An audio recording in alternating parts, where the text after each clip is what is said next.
Garrett from G&G back. Feels great to be back on camera. Took a little hiatus. We've been really busy. Thank you to all of our customers for all the support and making us so busy. Today we got a little free time, so we're gonna go around downtown trying to sell a few watches. We have another watch sold, so we're gonna hand that off. Just gonna have a little fun for an hour or two. It's nice to get out of the office and get a breather in the nice Miami weather. So we got a 116520 white dial 2007 Daytona. We're gonna try to sell that one. Then we also got a 2021 126711 CHNR. It's a two-tone GMT. And then we also got one we're trying to sell. Is a 128239 day date with the white Roman dial. Actually, right now we're also going to try and buy some stuff. If there's anything available that we know that good for us to stock, that we move pretty well for our clientele. Thank goodness everything's been super great, so we are actually really low on stock.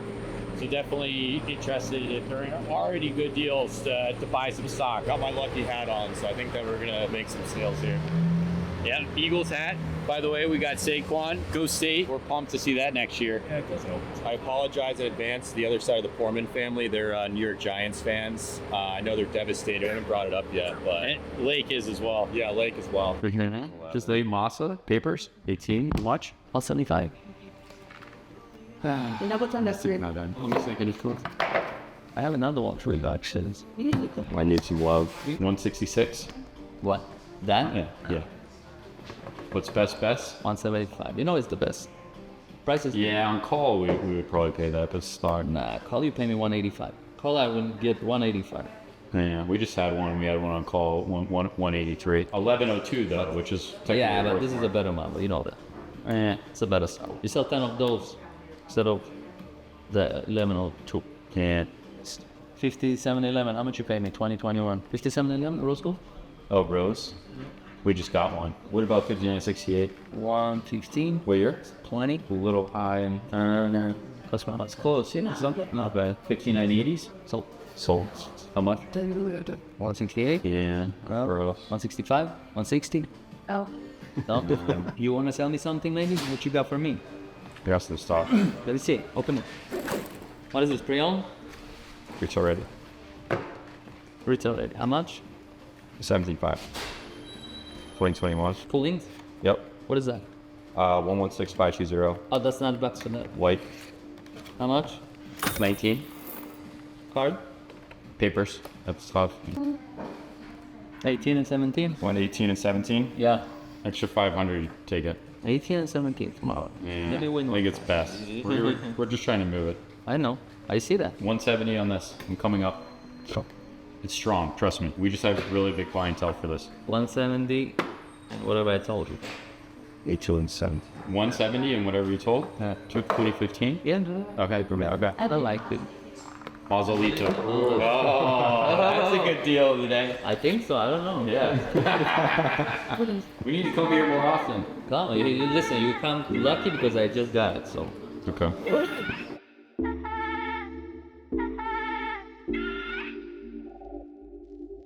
All right, so we got rid of those watches a lot quicker than I thought. Shout out G-Lux. Happy at RM11. Yeah. Worked out for both parties. Yeah. Glad we get rid of those watches. We just need a lot of stock. We sell RMs really well. I think we got it at a fair price. I think G-Lux reluctant to sell some RMs. He's more into Patek, AP, Rolex. I think he offered it at a fair price. He just got it in. Philippe Massas for us, especially internationally, sell really well. South America, we sell a lot of that watch. Brazilian clients. Yeah, because of Philippe Massa, the famous F1 driver.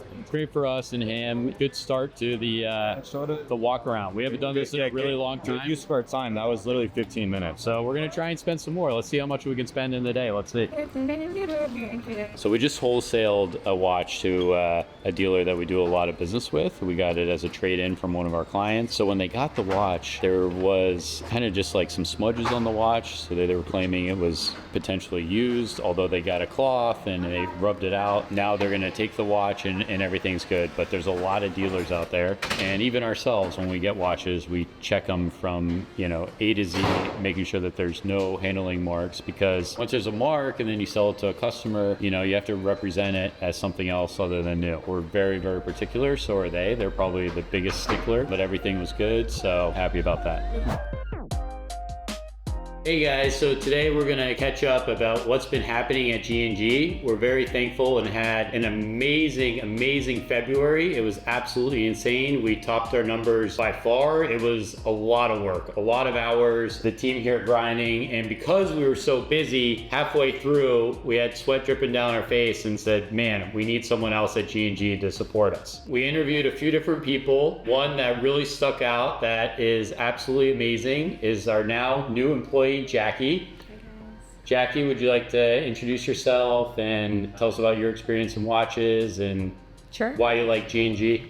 Okay, absolutely. I'd love to do that. So I've been in the industry for almost 2 decades. I have a lot of experience with jewelry as well and pre-owned timepieces. I think G&G is an amazing company. I took a big leap of faith coming on board with them because of my prior history with where I was. I really felt like it was the right choice because it's a time to grow and get better and bigger, and that's exactly what they're doing. So I wanted to be a part of that excellence. I think it's a great opportunity for us all to explore new opportunities and relationships and grow together as a team and, contribute, be better together. To all of our clients and followers out there, feel free to give her a shout if you're looking for a watch as well. She'll be helping with sales as well as inventory and management. She's putting a bunch of systems intact that is much needed at G&G since we've grown a lot. We're very thankful for that. Okay, so here's what we have on the desk. This is a watch we just picked up from G-Lux. It's an RM11. Philippe Massa. We sell this watch very well. It's at a great price point. It's kind of like the first watch that really brought RM to the next level. Odell Beckham was wearing it in practice and got fined, caused an uproar. It's nice that in Miami, there's a lot of dealers that we do a lot of trades with because, Miami's such a big watch market and we know so many of them. Jackie, the RM11, too big? You think it's too big? Yeah. Even for a man. I don't know. It's just a little bit contrived, I think, how big it is. And it's like kind of short. Maybe if it was a longer case, Sure. I would feel like it would be a better fit. I mean, I guess it depends on the person. And like I said, anyone can wear anything. It depends on who's wearing it. To me, this is just such a watch where if you have it on your wrist and you show it to someone that doesn't know watches, you say, hey, look at this. I feel like 9 out of 10 times they're gonna be like, whoa, like, what is that? Yeah. Yeah. It does have Versus if I just have this like Paul Newman, they'll be like, oh, cool, it's a gold watch. Like, I don't really care. I love that watch, but I think my favorite is actually the carbon version because then it's just like so much more wearable. It's very lightweight. I think this watch is a sleeper. We've sold it to some clients. Yeah. The clients that have gotten it have really enjoyed it. Some clients love heavy stuff. They love feeling. To feel, like they're wearing a watch. Yeah, that it's platinum or it's gold. Like but for me, For every day though, I think like this comfort. is easier. Yeah, absolutely. Comfort for is the key. price point, and I feel For the price point of this, these are at like $195 right now. It's just such a good deal. And it's just a sexy watch aesthetically. It just is a great color combination. It's loud, but it's not like gaudy. So I think it's great. So I think even people with like a smaller wrist, I mean, they can kind of get away with something like this because Black it's is light. slimming. Because that's true. Black is the most slimming. It's just lightweight, more wearable. But now as we've discussed, RM has the 67, 01, and 02, and then here we have the 72, 01. I love like the dial, the color scheme, and the size of this too. Like I would rock this. This is such an amazing watch. But I think RM, after a while, they did get the memo that some of their stuff's too big, and then they slimmed it down. But I think this is like a really nice size. I would totally wear That's the this. second one we've sold in the past 2 weeks, and previously I don't think we ever sold that watch. Yeah. We sold rose and then white and black. Well, what I think color. what is really nice about the 72s right now, and even the 67s, the market has gone back up, but that was on them, and that's also due to the fact that Richard Mille raised prices 10%. So now a lot of these watches are going for retail. If you've been on the wait list for one of these watches and been waiting, hit up G&G. We'll get you something like right around retail. It's definitely a really good time to buy these pieces. Yeah, quick market update. What have you seen over the past 2 months? Like you said, it was a record month. You think that there's more demand, more buyers in the market, and you see prices going up or down? So prices have been stable. I think, the crypto market's gone up, stock market's gone up. I would have thought that watch prices would have gone up. They haven't. Maybe they still will, but the demand has been there. Demand has been very strong. We're continuing to see that this month. Maybe not as crazy as last month, but it kind of caters towards all brands. brands. I mean, at G&G, if you look like at our monthly sales, we really sell like a wide variety of stuff. It's not like all RM or all AP, you know, also sell tons of Patek. But Patek, I think, is kind of on the up for us. We've been selling a lot of Patek. I'm a fan of it. I absolutely love Patek, and we plan on buying a lot more. It's such a timeless piece. Like, you wouldn't know that this is a 2009 and then this is a 2023. Yeah. Across the board over the past year, I feel like, especially on stuff like Aquanauts and Nautiluses, I don't think I've really adjusted the prices more than 2 or 3 percentiles. Extremely good investment piece. So That's a great point. Yeah, it's a good place to park your money. Exactly. Yeah, That's it's the safest point. brand by far. Thinking about all the Nautiluses and all the Aquanauts, they've been the same price for like the last like 15 months. It's absolutely crazy. And you can't say that for any other brand, really. Maybe a few Richard Mille pieces. Other than that, yeah, things have gone down a little bit. I think Patek just has a different prestige and cachet, because if you look at like the APs and Richard Mille's, they're very utilitarian brands. The Patek, even though the ones that we're talking about are like the sports models, the Aquanaut and the Nautilus, they still have an essence of elegance. So even though they're sporty, they're catering to a different kind of sportiness that AP and Richard Mille really don't always cater to. For that person who wants something a little bit more elegant, a little bit more upscale, that's not so utilitarian, not such a tool watch,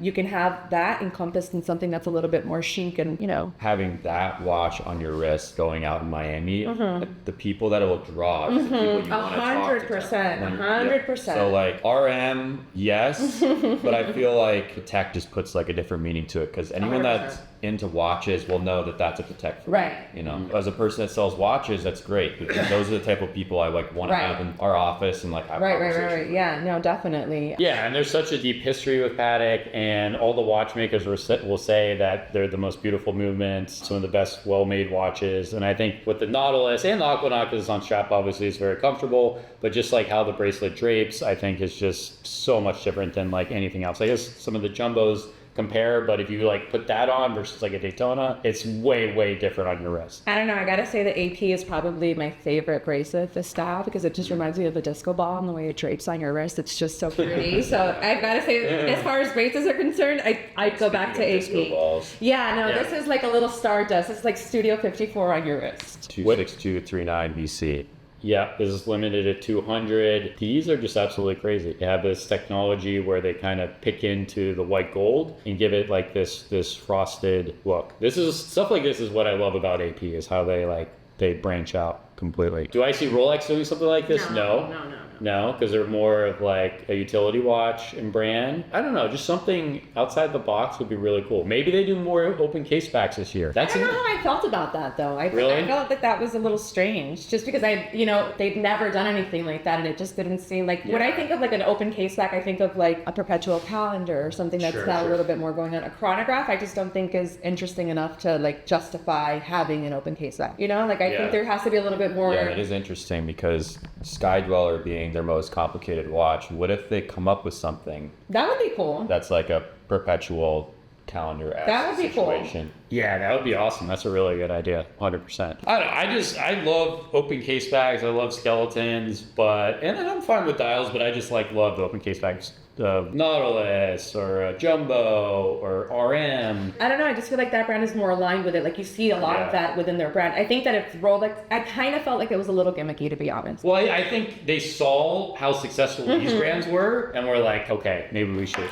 I mean, I love that they did it. At first, it was just like a little bit strange for me. I was like, why? If it had something more complicated, more interesting going on, but... Well, like you think the Le Mans, they have like an amazing story on that watch. They have an open case back. What happened to the watch? They didn't make many of them. $50K retail, and now I think they've really gained consumers' attention, because now they're selling very fast at around 220. Not only that, but if you're like a watch flipper, you're going to be more inclined to go back into Rolex and buy, the dogs to get your Le Mans, right? So that was a good play on them, because with prices going down and them raising prices, there's not as much money for some of the flippers to make flipping watches. But now that they have that holy grail Le Mans that they can grab, okay, maybe I'll buy a few ladies, whatever, 28 millimeter.